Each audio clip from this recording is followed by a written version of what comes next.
Assalamu alaikum and good day everyone. My name is Shafqat Ali. On behalf of Parkos team, I welcome you in our another successful migrant story. I should now call it a new Australian story because we are new Australian. And today we are very privileged to have our brother Syed Akram. Assalamu alaikum. And Pagum. yeah, as our normal format is we start with the early journey, we come to the story of Australia. When they come, how did they go through the journey here, and then we will talk about what they're doing nowadays, so we can inspire many other who aspire to come to here and are struggling and they want to know can they do something what others did. So these are examples we keep bringing to you. Sayed Bhai, as we do, very quickly we ask about what's your background, which country you belong to. That's complex. My family is a complex family, but I was born in Bangladesh. My dad's family moved from Pakistan to Bangladesh. Oh, But that was combined country though. That was so not you can Pakistan. speak Urdu and Bangladeshi and I can English. communicate. Actually, that's basic good. level. So let's go through this. So you, after doing year 10, obviously I assume that. So your background, so your early study of the inter and the graduation, what was about? So from year 12, I chose commerce. Commerce, yeah. And in university, I did Bachelor of Honors in Accounting and Masters in Accounting. Excellent. So you're accounting person. That's very good. And after masters, you start doing internship, a job. I started internship before finishing masters. As soon as I finished my honors exams, I started internship. My first internship with the J.R. Chaudhary and Company. It's a chartered accountant firm in Bangladesh. That's good. And the so after masters, you also pursue further, or you? After masters, I focus on my CA exams in Bangladesh. Wow. So you are basically you finished it. I finished it. It's like a full sirat to be chartered accountant in It's Bangladesh. not many people can go through in the country of 20 crores, 200 million people, my enrollment number is 876. So I'm the 876 chartered accountant in Bangladesh. Given that out of 876 that time, about 200 was no more in the world, and another 200 or 300 was overseas. Excellent, excellent. So moving forward, so you did there, and then you did different jobs in there. Yeah. So in my first internship, I finished my internship of 3 years. Then I worked there as a manager. After that, I worked for a Japanese organization in Bangladesh for a year and a half. Then I moved to KPMG Bangladesh as audit manager. I worked there for about 2 years. Then I moved to Australia in 2006. 2006. So exactly 20 years, 2 decades. Yeah, 2 decades. Excellent. So that's a landmark. That's a milestone. That's why my hair and beard gets grow. Yeah. Gets gray and yes. So coming here, so obviously your accounting background. So what did you do? What's your professional journey? So after coming here, I was lucky to get accounting job. Wow. In an accounting practice in city, but still I was missing the family and the community I raised. It was totally different. I didn't have any close family members or friends here, so I decided not to stay Australia for long. Then I was looking for opportunities other parts of the world because I was determined to go back to Bangladesh. I thought before going back to Bangladesh, let's explore different parts of the world. Okay. And yeah. So that's where you went to. Where did you work then? So in 2008, I moved to Cayman Islands. It's in Caribbean. Caribbean. Oh yeah. Part of West Indies cricket team. Yeah. Yes. And I worked there for KPMG Cayman Islands for 2 years. So you was a little bit with the KMPG. KPMG, yeah. So, but after living there for 2 years, that was like global financial crisis. Yeah. 2008 to 10 affect globally, and I realized that Australia would be the better place to live and raise. You had a comparison. Comparison, yes. And you got married along the way. Along the way, yes. And you got got kids that time too. Our first child was born in January 2010 when we come back from came to Australia. So that was your new start the second decade, or second start from in Australia. Yes and no. No, in the sense that when I came back, I started my previous job. Before coming back here, I was in touch with the partners, and when they hear that I will be coming back, they're very excited to have me on board Excellent. with a bigger position and much higher salary. Okay. So what made you to move to start your own business? It was my dream. Like when I started CA program in Bangladesh, my dream was if I could qualify the CA chartered accountants, I would have my own business, own practice. Yeah. Yeah. So by the way, you continued. You convert your CA here as well. Yes, after coming back from Cayman Islands, Yep. I did a postgraduate in corporate law. I did chartered tax advisor course. Wow. So I got tax module exam in CA program, and then I did Australian CA program. Wow. And become a member of CA Institute Australia, which later on merged with New Zealand. So now we call it CA Australia New Zealand CANS. Wow. So you established first business in which part of the Sydney did you do? We started first business 2024 in Minto, Campbelltown. Yeah, yeah. We still have that office. I think not 24. Sorry, 14. 14. That's Yeah. what I'm saying. 2024 was because I met sorry. you way before. Yeah. And you had a business there. I went to your office. It was anyway. And I remember that we had conversation before when I was looking for office, and Shafkat Bhai, I call it Shafkat Chachu because he's my friend.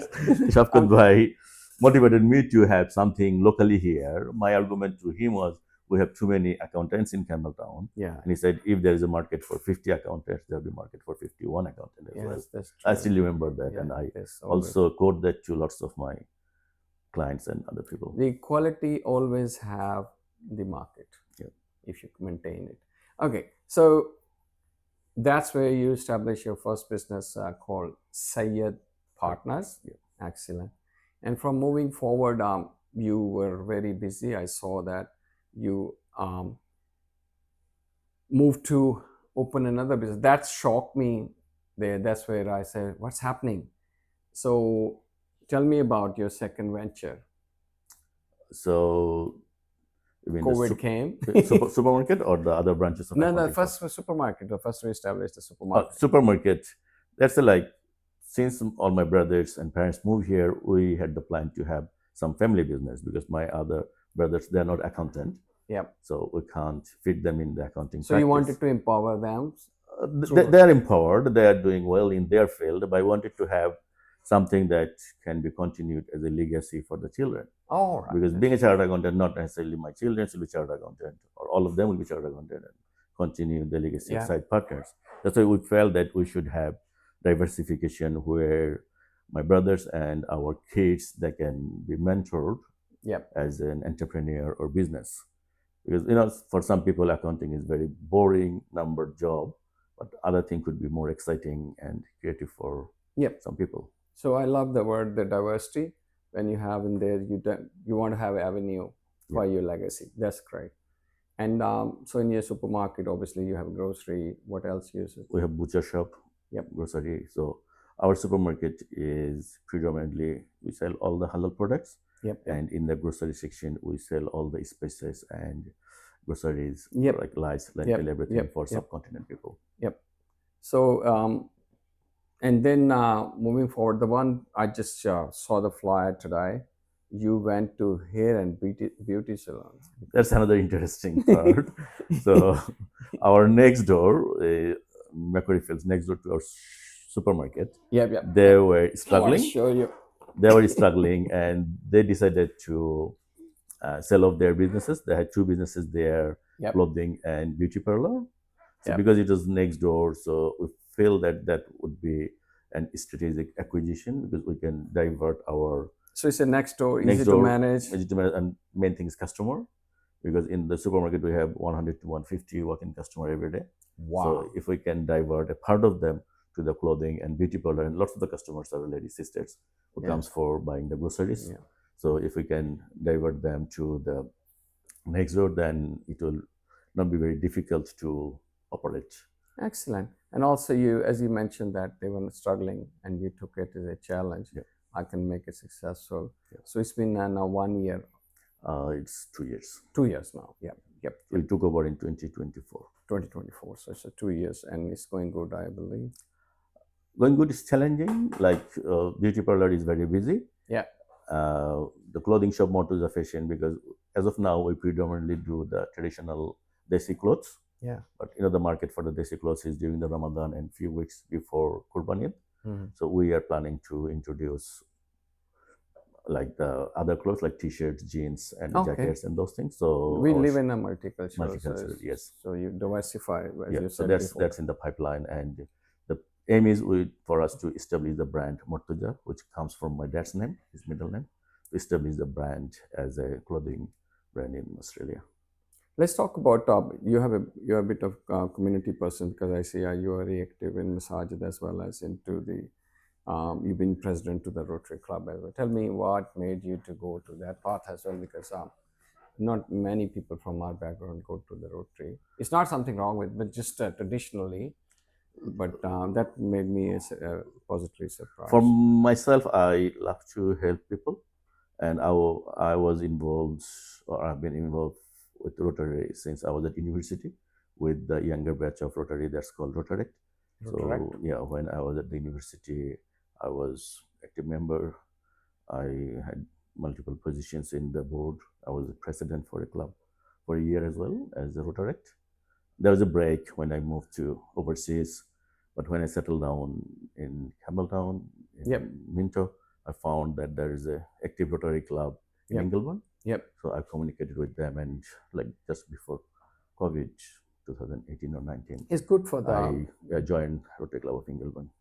It's good to build a network as well as giving back to community. Yeah. It's really good.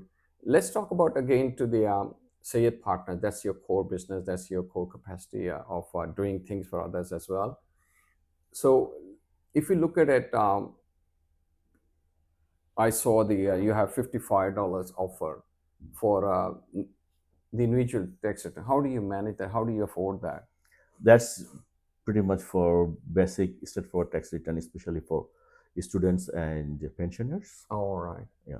So you look after people who can't be catered, rather than they do something wrong. At least they're $55 nowadays, just a good meal nowadays. Yeah. I know. Like we started the offer in 2014, and we haven't increased the price in 10 years because we were able to improve our efficiency by adopting all the new tools and technologies. It's a good approach, because these are the people, if they do well, they remember whoever you get first time. It can be a barber or the person who picked up from the airport. You remember those people more, because that time nobody else looked after it. So these people later become a business people, so they come for other services. So tell me about what services do you offer for businesses? If I'm a new business, I'm thinking of a business.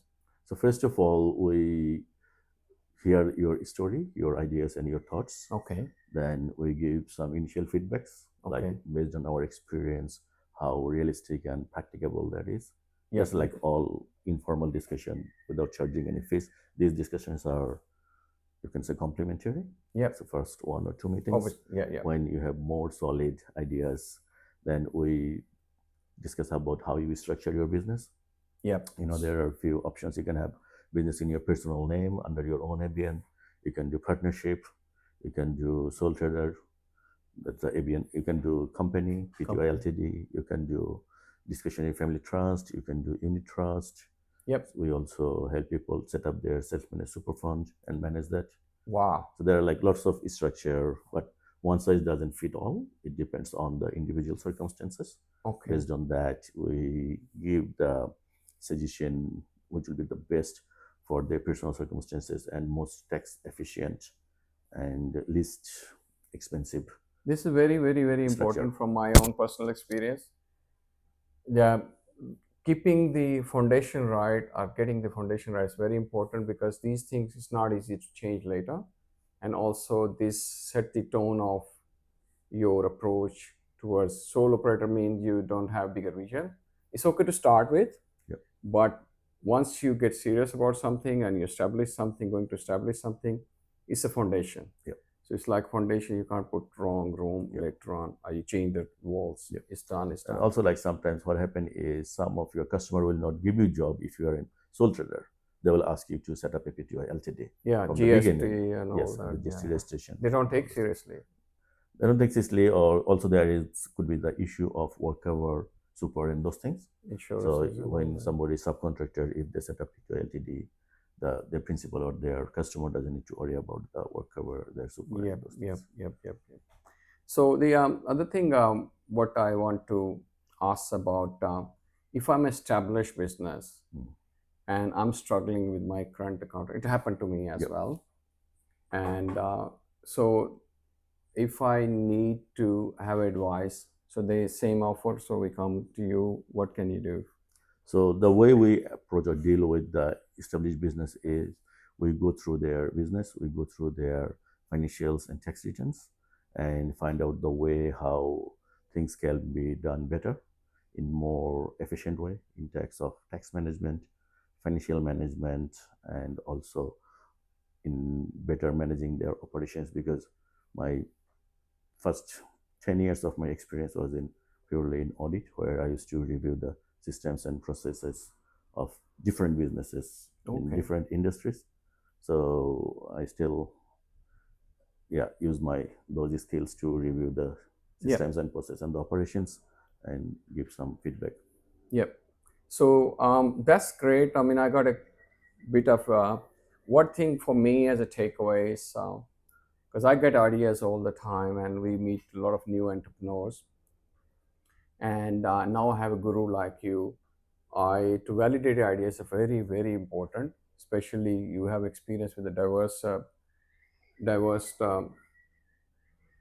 diverse areas where you meet met many businesses to know, okay, this industry has these prospects, these many challenges, this guy just starting, he should be aware, and also advise what he could take. And that's very, very important, because I meet a lot of people, they're thinking of something, they started it, but then they stuck.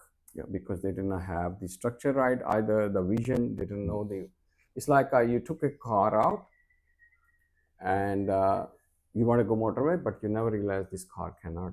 Yeah. So they're stuck on a 40 zone forever. So the thing is, like, small business is the heart of Australian economy, but most of the small business they fails in 6 months to 12 months. Absolutely, it is true. That's true, and that's very important. And mostly, what you said is to get it right advice. How can they approach you? As you said, I'm really glad what he said. The first um, visit or first consultancy is a free. First, what do you call it? Complimentary session. So that's free. So that's, you have a courage to at least you can meet and see what he says, and if it makes sense to you, then you can proceed forward. Yeah. So how do they contact you? In my mobile. The best thing is to call in my mobile. Okay, so you see mobile, so we can put your mobile on there. 0430-800-455. Excellent. So you can see, and it's all in the comments as well and the description as well. And have a courage to not to do those mistakes, which we call it reinventing the wheel. There will always bigger mistakes, you'll do it, but not the one everyone has done it. And I want to know, on a lighter side of the note, tell me about 2 years of being alone or a single in a Cayman Island. What was life there? Because I'm thinking to go there. A life there is wonderful. As in, Cayman is a tiny island. It's about 100 square mile. All right. And it's in the Atlantic. It's very close to Miami. Miami. Oh, Miami beaches are very, very famous. Yes, our 1 hour 10 or 15 minutes flight from Miami. Wow. Its closest other neighbors are Jamaica and Cuba. So yeah, and Cayman is an offshore tax haven, they call it. Then let's not go there. It's also a very good we already have a Panamas and we already have a, so let's not talk. I don't want any people call you and say, look, can you do this shell company for me? No, we have very strict financial regulation in Australia. No, that's good with Australia that we are. And it's getting more rigorous for accountant, real estate, and solicitor from 1st of July 2026. Yeah. They are going to introduce anti-money laundering and counter-terrorism financing requirements, that same requirements that the banks and financial institutions do. So from 1st of July 2026, accountants, solicitors, and real estate has to follow the same protocol as banks. Excellent, excellent. So that's the good thing we hear. Your license or whatever you have is a very precious thing. You don't want to mess up. Yeah. I always say in Australia, everybody trusts everyone, but only once, including governments. Once you're gone, you're gone. And moving forward, we are getting a little bit going toward the senior mode. And as you said, you help many businesses. What's moving forward? What are you thinking? So I have a dream to establish an idea where I can help.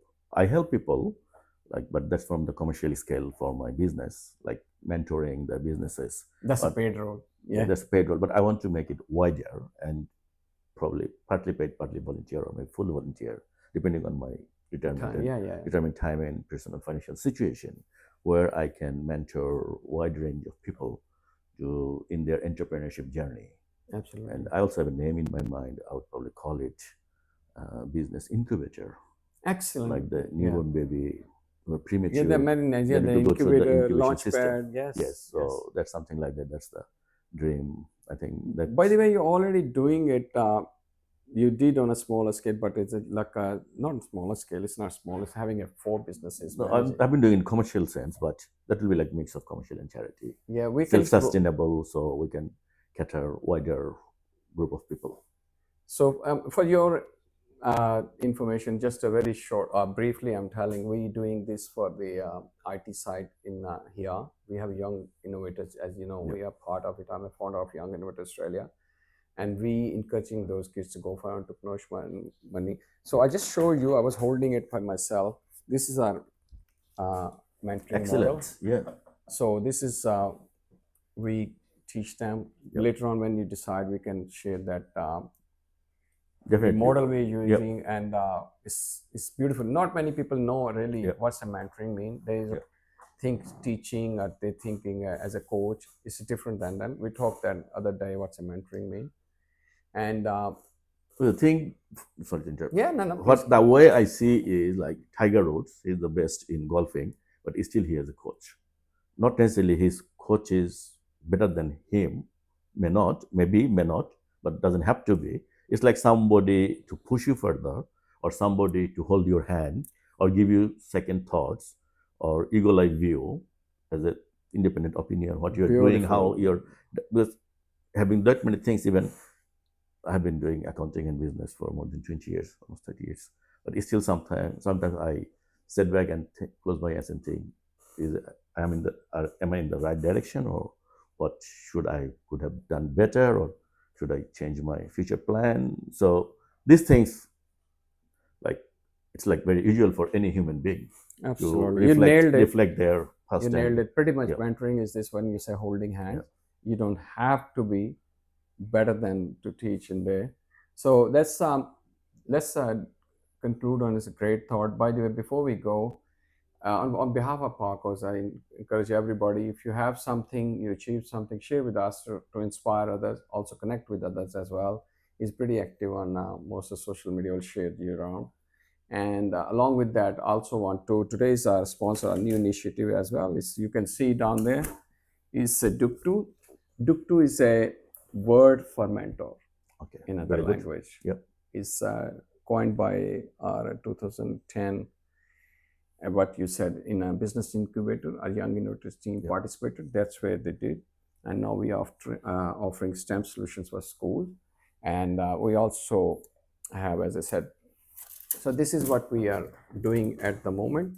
So if you see any school need any kind of technology solution, we have that. Along with that, we also do professional and personal development, professional training and personal development for teachers, for parents, for students, predominantly education side.